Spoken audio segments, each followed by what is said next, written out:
I think if you were to ask most roller coaster fans right now, what are your most anticipated rides? A lot of people will have Zadra on their list. This is Energylandia's RMC Hyper Hybrid, and since its debut in late 2019, it has become a legend in the coaster world. This is one of those pilgrimages that people are starting to make. They're saying, I want to go out to Poland to ride roller coasters, primarily because of this ride. Now, obviously, Energylandia has a lot more to offer than just Zadra, but when you think about all those crazy roller coasters located around Europe, this is like the ride. It's tall, it's fast, it's got crazy pacing, and it is just imposing to look at. Zadra is a spectacle, and so that's why I was absolutely one of those enthusiasts that could not wait to ride it. So in this review, I'm going to talk about everything that you need to know when you go out to Energylandia to ride this thing, what you can expect, what I loved about it, and what I didn't love about it. There's a lot to talk about with this roller coaster. Now, as I mentioned, this roller coaster is manufactured by Rocky Mountain Construction, and this is one of their largest creations. It's right up there with Steel Vengeance and Iron Gwazi. But unlike those two, which were conversions of older wooden coasters, this was a completely ground-up creation. And so as a result,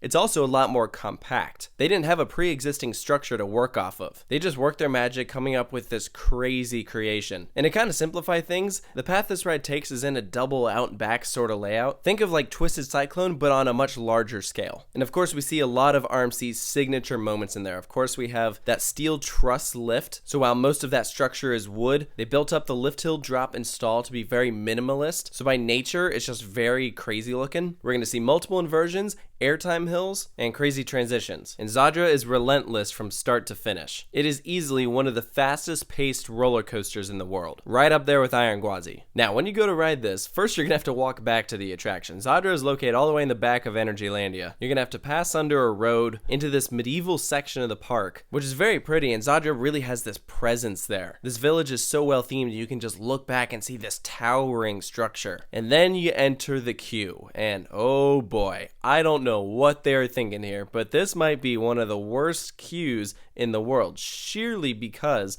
of how long it is. Like, unnecessarily long. There is no scenario where this line will ever fill up. It'll take you like 10 minutes just to walk to the station, and then another 5 to walk from the station back to the main pathway. It's so weird. But luckily there is a saving grace. It's what we call the re-ride gate. Zadra has these lockers that you're going to want to put all of your loose items in before you enter the station, and they're double-sided, and there's a gate located right next to them. So after you get off, when you go back to your lockers, if this gate is open, you can easily walk back over to the other side and get back on, so you don't have to walk all the way around. But if that gate is not open, yeah, re-riding Zadra is a pain. Now, right before you enter the station, you're gonna have 4 different lanes that you're gonna have to choose from of where to ride. You're gonna have a designated line for the front row, and then a line for the middle of the train and the back of the train, and then a 4th one, which I believe is for either skip the line or single riders. I can't remember. But that whole waiting area is kind of a big disaster, very clustered, and that's because you can't actually enter the physical station until your train is ready to board. Before this ride, I of course recommend riding in the front row and the back. As someone that typically prefers the back row, that's where I went first, and I would say for most of my rides I sat back there, but I did enjoy sitting up front. It's kind of funny, if you're in the very front row, they make you wear goggles. They make you do that for Hyperion as well. It's super weird. It's really only helpful if it's raining out, but whatever. When you dispatch, you're going to take a right hand turn out of the station, start up this massive lift hill. You climb up 206 feet in there, and you're staring down what I believe is either a near vertical or vertical drop. You get a great view of a bunch of fields, and then you're plunging down straight to the ground. It's a wild drop that seems to last way longer than it actually is, and Zadra takes the Steel Vengeance approach. As soon as you drop down, you actually go into a little bunny hop before rising up into your first big turn. Although what's cool about this one is it's actually completely underneath some structure. So there's a bunch of really cool head choppers. You kind of twist a little bit to the right, and then get thrown to the left as you're rising up. This is a big positive G-force moment. You will more than likely gray out here, and that's just a testament to how intense that turn is. You twist out and get ejected very slightly kind of outer banked hill. You begin dropping down a little bit to the left, and then you enter the moment for Zadra. This is that enormous stall. Absolutely huge. super long and drawn out, but it's still not hang time because of how you're being pushed upwards, which is a good thing. Honestly, hang time is not one of my favorite sensations. If you haven't ridden Zadra, if you want a good comparison for what this helmet feels like, I would absolutely compare it to Goliath's stall at Six Flags Great America. In my opinion, it didn't feel that different, but still just this huge spectacle to look at, the way it just perfectly carries you over this inverted hill under the lift. And the exit for this stall is awesome. You whip out of it, twisting now to the left, and then you go into an outer bank turn. And this is a very quick outer bank. It kind of reminds me of the moment on Twisted Colossus on the green side, as opposed to the outer bank on Gwazi. That is the best moment, in my opinion, on Iron Gwazi because of how drawn out it is. So in that regard, I kind of wish that I had experienced Zadra first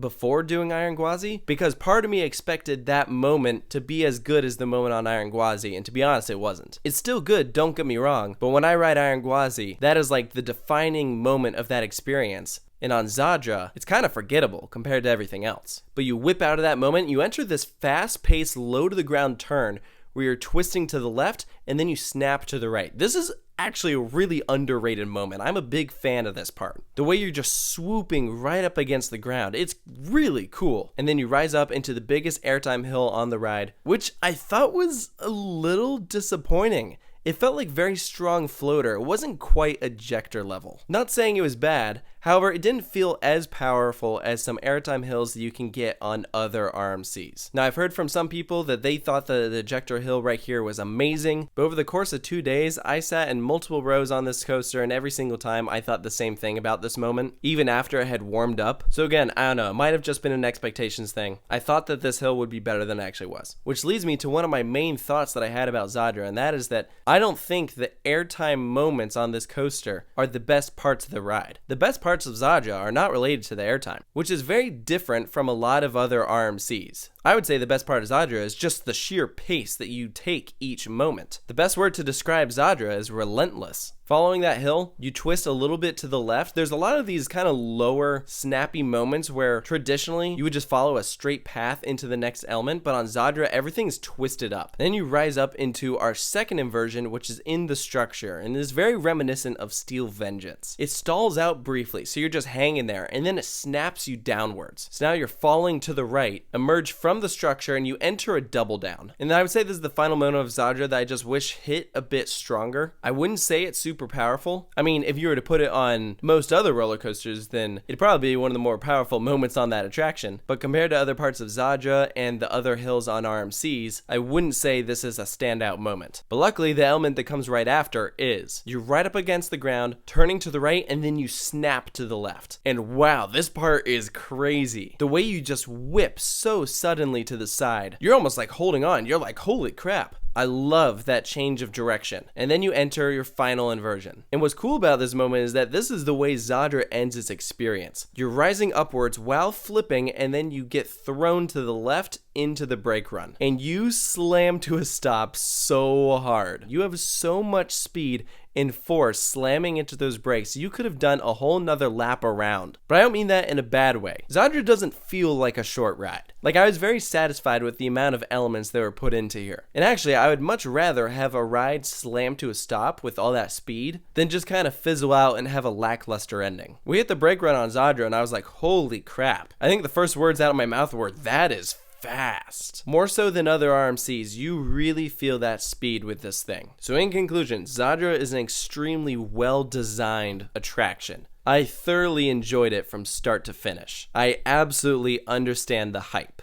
However, I didn't think Zadra quite delivered it for me on every aspect like I was originally expecting, primarily just because of the airtime. It wasn't as good as other RMCs, which I get is fine. Some rides are going to have stronger points than others. So I don't hold that against Zadra at all. But if someone were to ask me, do you think Zadra is a perfect ride? I would say no. The best airtime parts are on the first drop and coming out of that huge turnaround, and if the other hills on this ride delivered like those did, then I think it'd be a different story. It just left me wanting a little bit more, which is why I'm giving Zadra a 9 out of 10 for being nearly a perfect ride. So should you go out and ride this thing? Absolutely. It is one of the best roller coasters in the world. But if you are a guy looking for the best airtime on a roller coaster, there are other RMCs that have stronger and better airtime than Zadra. If you understand that going in, so you have your expectations right, then I don't think you'll be disappointed. So let me know down in the comments below, what do you think of Zadra at Energylandia? Do you agree with the points I've made? Is there anything I left out? Do you disagree with anything I said? Post about all that down below, and of course stay tuned for more reviews here at Coaster Studios, and I'll see you next time.